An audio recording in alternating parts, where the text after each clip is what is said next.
मुंबई का अंडरवर्ल्ड, जहां हर मोड़ पर खून बहता है और हर गली में सत्ता की जंग लड़ी जाती है। जब भी इस अपराध की दुनिया की बात होती है तो सबसे बड़ा नाम दाऊद इब्राहिम का ही लिया जाता है। लेकिन क्या आप जानते हैं कि मुंबई की इन्हीं गलियों में एक ऐसा शख्स भी उभरा था जिसने दाऊद को खुली चुनौती दे डाली थी। एक मजदूर का बेटा जो दूध बेचने से लेकर मुंबई की सबसे खतरनाक गलियों में अपना नाम बनाने तक पहुंचा। 80 के दशक में जब हाजी मस्तान, बरदर राजन और करीम लाला जैसे पुराने खिलाड़ी साइडलाइन हो चुके थे, तब मुंबई का अंडरवर्ल्ड दो बड़े नामों में बंट चुका था, दाऊद इब्राहिम और अरुण गवली। 80 से 90 के दशक के बीच इस काले साम्राज्य में सबसे भीषण गैंग वॉर हुआ जिसने मुंबई को हिलाकर रख दिया। इस जंग में कई बड़े नाम मारे गए, कई डर के साए में मुंबई छोड़कर दुबई भाग गए, राजन, शकील और खुद दाऊद के कई शूटर। लेकिन इस खेल का सबसे दिलचस्प पहलू यह था कि न तो अरुण गवली दाऊद को खत्म कर सका और न ही दाऊद अरुण गवली को। यह कहानी है अरुण गवली की, जिसे कभी मुंबई का डैडी कहा जाता था। आइए जानते हैं कैसे एक मामूली मिल मजदूर से वह अंडरवर्ल्ड डॉन बना और फिर राजनीति तक पहुंच गया। आगे बढ़ने से पहले आपसे एक ही रिक्वेस्ट, आपने हमारे चैनल को सब्सक्राइब नहीं किया है तो कर लीजिए। अमूमन क्राइम की दुनिया में जब भी जिक्र अंडरवर्ल्ड डॉन दाऊद इब्राहिम या फिर मुंबई में गुंडागर्दी का होता है तो सबसे पहले नाम और काम दाऊद का ही लिया गिना जाता है। उस दाऊद का नाम जिसके बारे में जानती दुनिया है। अमेरिका जिसकी गिरफ्तारी पर मोटी रकम दांव पर लगाए बैठा है। इस सब के बाद भी मगर ऐसे बदनाम दाऊद की मांद में से उसे घसीट कर बाहर ले आने की जुर्रत बीते 3 दशक में किसी की नहीं हुई है। ऐसे खूंखार डॉन को खुली चुनौती मुंबई की गलियों के एक गुंडे ने दे डाली थी। न सिर्फ चुनौती दे डाली बल्कि दाऊद के सामने कहीं न टिक पाने वाले इस गुंडे के लोगों ने दाऊद की बहन की मांग का सिंदूर चैलेंज देकर पोंछ डाला था। बता दें कि ये वही अरुण गवली है जो कभी मुंबई का डॉन और दाऊद इब्राहिम का खास मखास माना जाता था, फिर एक दिन दोनों जानी दुश्मन बन बैठे। उसका पूरा नाम अरुण गुलाब गवली है। उसकी उम्र अब 70 साल हो चुकी है। गवली के पिता मध्य प्रदेश के खंडवा के रहने वाले थे। वह काम की तलाश में खंडवा से महाराष्ट्र जा बसे थे। महाराष्ट्र के अहमदनगर में उसका जन्म हुआ था। 17 जुलाई 1955 को अहमदनगर जिले के कोपरगांव में जन्मा अरुण गवली छोटी सी उम्र में घर की खराब माली हालत की वजह से गवली को घर घर जाकर दूध बेचना पड़ा। यह सच्ची कहानी अपराधी की किताबों में हमेशा हमेशा के लिए दर्ज हो चुकी है। जब जब जिक्र दाऊद को क्राइम की दुनिया में किसी के द्वारा नीचे दिखाए जाने का होता है, तब तब आज भी मुंबई की गलियों के इस गुंडे का जिक्र सबसे पहले आता है। अरुण गवली और उसका भाई किशोर उर्फ पप्पा 1970 के दशक में मुंबई आए थे। शुरुआत में अरुण गवली मुंबई की टेक्सटाइल मिल में काम करता था। 1970 से 1980 के अंत तक मुंबई की टेक्सटाइल इंडस्ट्री में हुई बहुत सी हड़तालों की वजह से कई मिलों में ताला लग गया। बहुत से नौजवान इससे बेरोजगार हो गए, जिनमें गवली भी शामिल था। 1980 के दशक में उसकी जुर्म की दुनिया में एंट्री हुई। वह स्कूल में अपने ही साथ पढ़ने वाले रामा नाइक और बाबू रेशीम की बायकुल्ला कंपनी में शामिल हुआ, जो सेंट्रल मुंबई के बायकुल्ला, परेल और 7 रास्ता इलाकों में जुर्म का कारोबार चलाते थे। यह गैंग फिरौती और तस्करी किया करता था। यही वो वक्त था जब डॉन वरदराजन और मुंबई छोड़कर चेन्नई चला गया और करीब लाला ने जुर्म की दुनिया को ही अलविदा कर दिया। अब जुर्म की काली दुनिया में सिर्फ रामा नाइक, दाऊद इब्राहिम और गवली गैंग ही बचे थे। साल 1986 में मुंबई में दाऊद का सिक्का पुजने लगा। इसके 2 साल बाद यानी कि दाऊद भी मुंबई छोड़कर दुबई चला गया। साल 1988 में एक पुलिस एनकाउंटर में रामा नाइक के मारे जाने के बाद दोस्त की मौत से बदले की आग में जल रहे अरुण गवली ने रामा नाइक के गैंग को मर्ज कर एक नया गैंग बनाने का फैसला किया और अरुण गवली ने इस गैंग की कमान संभाली। पुलिस एनकाउंटर में रामा नाइक की मौत पर गवली का कहना था कि उस एनकाउंटर की योजना दाऊद इब्राहिम ने बनाई थी और तभी से डी कंपनी और गवली गैंग के बीच से गैंग वॉर की शुरुआत हुई। गवली का गैंग काफी खतरनाक था और इसी वजह से डी कंपनी के शरद शेट्टी, छोटा राजन, छोटा शकील और सौत्या उर्फ सुनील सावंत जैसे बहुत से गैंगस्टर मुंबई छोड़कर दुबई भाग गए थे। फिर गवली के गैंग की भिड़ंत अमर नाइक और अश्विन नाइक के गैंग से हुई, जो 7 रास्ता के लाल विटाची चौल से गैंग चलाते थे और अपने घर दगड़ी चौल से अपराध का धंधा चलाने लगा। इसके बाद क्राइम की दुनिया में गवली ने कभी पीछे मुड़कर नहीं देखा।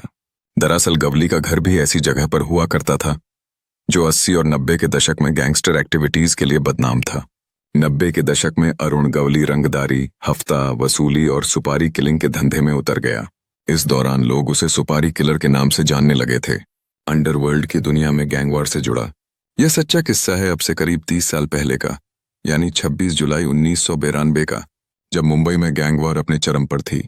26 जुलाई 1992 को मुंबई में हुए कत्ल की घटना ने न केवल हसीना पारकर की मांग का सिंदूर पोंछ डाला था, दाऊद की तब तक की अंडरवर्ल्ड की जिंदगी में सबसे बड़ा आघात भी थी वो घटना। हसीना पारकर के शौहर का कत्ल उसी के होटल के सामने गोली मारकर जिस तरह से किया गया था, उसे देखकर सुनकर एक बार को मुंबई का हर गैंगस्टर सहम गया था। सबको लगने लगा था कि हो न हो आने वक्त में मुंबई का सबसे बड़ा डॉन तो अब अरुण गवली ही होगा।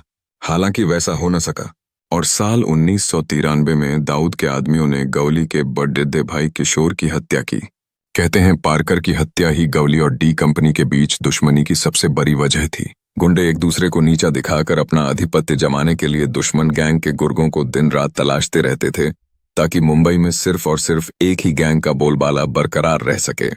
गैंग्स के बीच मारकाट का फायदा उस जमाने में महाराष्ट्र पुलिस, मतलब विशेषकर मुंबई पुलिस के मशहूर एनकाउंटर स्पेशलिस्ट दया नायक जैसे पुलिस अफसरों को खूब मिला था। गैंग अगर एक दूसरे को नीचा दिखा पाने में खुद नाकाम रहते तो वे एक दूसरे की चुगली मुंबई पुलिस से कर देते। लिहाजा मुंबई पुलिस का सामना अंडरवर्ल्ड डॉन और मुंबई की गलियों के गुंडों से होता तो एनकाउंटर भी खूब होते। गैंग्स के कई गुंडे जिंदा पकड़ लिए जाते थे, जबकि कई गुंडे पुलिस की गोलियों से छलनी भी होते रहे। उसी दौरान दाऊद इब्राहिम और अरुण गवली गैंग एक दूसरे के खून के प्यासे हो गए। इस कदर खून के प्यासे कि मुंबई पुलिस बेफिक्र हो चुकी थी कि हो न हो महीने 2 महीने में दोनों गैंग आपस में ही एक दूसरे के बदमाश को मार काट डालेंगे। लिहाजा पुलिस को शांति व्यवस्था बनाए रखने के लिए खुद ज्यादा मशक्कत ही नहीं करनी पड़ती थी, बस पुलिस को नजर तेज रखनी होती थी ताकि इन गैंगस्टर्स के बीच में फंसकर कोई बेकसूर न शिकार बन जाए। यह कहानी जब का है, उन दिनों तक दाऊद इब्राहिम और अरुण गवली क्राइम की दुनिया में अपना अपना सिक्का चला चुके थे। चूंकि दोनों बराबर की टक्कर के थे, लिहाजा वे एक दूसरे को नीचा दिखाने की जुगत तलाशते रहते। गैंगवार के चलते दोनों ही गैंग एक दूसरे के 22 से ज्यादा बदमाशों को जान से मार चुके थे। अरुण गवली ने तो एक दिन दाऊद तक उसी के आदमी से खबर करवा दी कि अब वो संभल कर रहे, उसी का नंबर आने वाला है। लिहाजा दाऊद अपनी सुरक्षा में जुट गया। दरअसल दाऊद को खुली चुनौती की खबर भिजवाने के पीछे भी अरुण गवली का मास्टरमाइंड काम कर रहा था। हालांकि बाद में दाऊद की जब तक आंख खुली तब तक अरुण गवली अपना काम कर चुका था। दाऊद की बहन हसीना पारकर के शौहर यानी दाऊद के बहनोई इस्माइल पारकर को कत्ल कर दी थी। मुंबई पुलिस ने दाऊद के बहनोई के जिन 4 हत्यारों की पहचान की, उन्हीं में एक था शशि हलंदर। शशि हलंदर अरुण गवली का राइट हैंड और उसके अचूक शूटर था, जिसका निशाना कभी चूका ही नहीं था। उन दिनों अरुण गवली शशि हलंदर को लेकर इस कदर आश्वस्त रहता था कि वो किसी भी शिकार को ठिकाने लगवाने वाली टीम को बिना शशि के रवाना ही नहीं करता था, भले ही मौके पर शिकार को कोई और ही शूटर क्यों न करे। क्योंकि अरुण गवली जानता था कि अगर उसके सब शूटर मौके पर फेल हो जाएंगे तब भी अंत में शशि हलंदर शिकार को ढेर किए बिना खाली हाथ वापस नहीं लौटेगा। जब उसे लगा कि कानून के शिकंजे में फंसने लगा है तो उसने राजनीति में हाथ आजमाया। साल 2004 में गवली ने अखिल भारतीय सेना नाम की पार्टी बनाई और मुंबई के चिंचपोकली इलाके से विधानसभा का चुनाव गवली ने 11,000 से ज्यादा वोट के अंतर से जीता था। लेकिन जब गवली का भतीजा और विधायक सचिन अहीर उसकी पार्टी छोड़कर शरद पवार की राष्ट्रवादी कांग्रेस पार्टी में शामिल हो गया तो गवली का राजनीतिक करियर संकट में आ गया। बाद में लोकसभा चुनाव में सचिन अहीर नसीपी के टिकट पर गवली के खिलाफ खड़ा हुआ। दोनों को हार का सामना करना पड़ा और शिवसेना के मोहन रावले ने ये सीट जीती। विधायक बनते ही गवली ने साल 2008 में शिवसेना के कॉरपोरेटर कमलाकर जामसांडेकर की हत्या करवा दी। मुंबई पुलिस ने कई बार दगड़ी चौल की बिल्डिंग पर रेड डाली और फिर गवली के अंडरवर्ल्ड ऑपरेशन को तोड़ देने में कामयाबी भी मिली। कई आपराधिक मामलों में गवली को गिरफ्तार किया गया और कई बार वो लंबे समय तक जेल में रहा, लेकिन पुख्ता सबूत न होने की वजह से वो कानून के शिकंजे से बचता रहा। फिर शिवसेना के नेता कमलाकर जमसंदेकर की हत्या के आरोप में वो फंस गया और अदालत ने अगस्त 2012 में अरुण गवली और उसके 11 साथियों को सजा सुनाई। फिलहाल ये मुंबई की सेंट्रल जेल में बंद है। गवली पर इससे पहले भी 40 मुकदमे दर्ज थे। अरुण गवली पर बॉलीवुड की कई फिल्में बनी हैं। साल 2015 में मराठी फिल्म दगड़ी चौल में मकरंद देशपांडे का किरदार, जिसे डैडी भी कहा गया, अरुण गवली के जीवन पर ही आधारित है। साल 2017 में रिलीज हुई हिंदी फिल्म डैडी भी गवली के ही जीवन पर आधारित है, जिसमें अर्जुन रामपाल ने गवली का किरदार निभाया है। अरुण गवली, जो कभी मुंबई के अंडरवर्ल्ड में खौफ का दूसरा नाम था, आज उम्र कैद की सजा काट रहा है। अपराध की दुनिया से राजनीति तक का उसका सफर जितना चौंकाने वाला था, उतना ही खतरनाक भी। उसने दाऊद को टक्कर देने की कोशिश की, लेकिन वह उसकी तरह दुबई नहीं भागा, बल्कि मुंबई में ही रहकर लड़ा। मुंबई का अंडरवर्ल्ड कई उतार चढ़ाव देख चुका है। कभी करीम लाला, हाजी मस्तान और वरदराजन का दौर था, फिर दाऊद, राजन और गवली आए। पर सवाल यह है, क्या मुंबई का अंडरवर्ल्ड खत्म हो गया है, या अब भी कहीं ना कहीं अंधेरे में नए खिलाड़ी तैयार हो रहे हैं?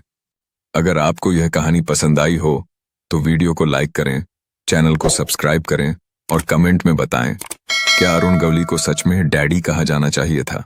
मिलते हैं अगली कहानी में। जय हिंद।